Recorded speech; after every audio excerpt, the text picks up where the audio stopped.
I can't tell you how often someone says, I'm not disabled enough to identify as disabled. Like people are more disabled than me. And honestly, I had the same thought. I'm like, who am I to be leading disability inclusion? I'm not that disabled. Yeah. And then, there are things that I need that without my boss can't expect the same thing as me, as my peers. So there is a barrier there.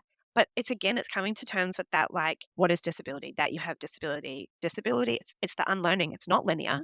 It's not always the same. Right. Disability is often being thought of as like this medical model of like, my leg doesn't work. Well, actually, the disability is not that my leg doesn't work. The disability is more in the social model of disability Yeah. that says my surroundings disable me, and therefore, in some circumstances, I'm not, and in other circumstances, I am. So Right. it says that the person in the wheelchair is disabled by the building with no ramp because the wheelchair is actually enabling them to get to the building. Oh, And so I think like shifting our mindsets and understanding of like getting to that social model of disability, understanding that society is disabling, whereabouts is it, how can we change it? Like that was a really fundamental thing, I think, for me to understand that it's not linear, that sometimes I do need help and other times I don't need help. And then being far more clear when yeah. I need help. So if I need to sit in a meeting and workshop for a day, I need a different chair. If I'm sitting in that same room for an hour, it's fine. I don't need that chair.